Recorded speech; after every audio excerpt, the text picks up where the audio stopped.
Nous rejoignons sur le parvis de la cathédrale Saint-Joseph Thierry Rigoro, qui est à ses côtés Luc Steinmetz, un ami proche de Jean Lec.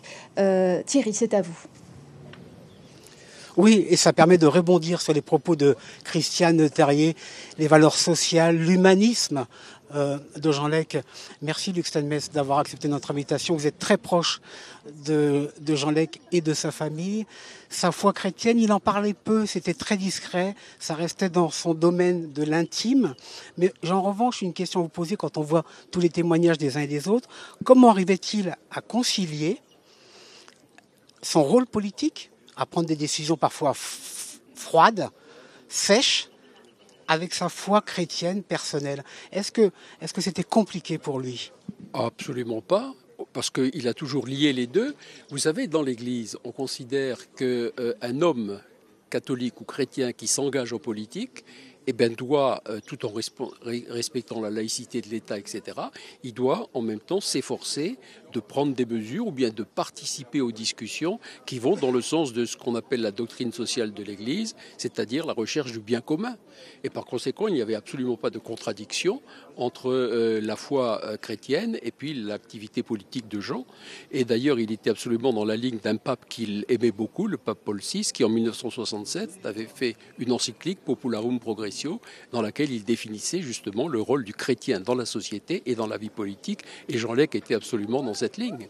Pape qui rappelait également ses valeurs chrétiennes lors des journées mondiales de la jeunesse, et ce régulièrement. Entre autres, régulièrement, oui. Alors les journées mondiales de la jeunesse, elles sont arrivées plus tard avec Jean-Paul II, mais c'est vrai qu'on est toujours dans le même état d'esprit, voyez-vous. J'ai eu l'occasion de dire, et j'en profite pour le répéter, Jean Lec, c'était vraiment un homme des vertus chrétiennes. C'était d'abord un homme, ce qu'on appelle les vertus théologales, vous savez, la foi, l'espérance, la charité. C'était un homme de foi, bien sûr. Il était marqué par l'espérance, lui et sa famille. Et puis en même temps, la charité, l'amour du prochain, alors là, je crois que c'est un domaine où Jean Lec s'est particulièrement illustré.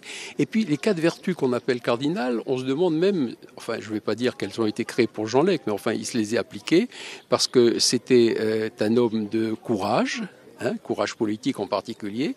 C'était un homme qui savait être prudent, la prudence, voilà. C'était un homme de tempérance parce que c'était quelqu'un de modéré. Et enfin, c'est quelqu'un qui pratiquait la justice, la quatrième des vertus. Et c'est vrai que dans la plupart des décisions qu'il a prises, il a toujours été marqué par cette volonté d'être juste. Voilà. La cérémonie va commencer dans moins de 10 minutes. Une dernière question, Luc Steinmetz. Jean Lec, tous les dimanches, les Nouméens le savaient, tous les dimanches se promenait à Lansvata pour rencontrer la population.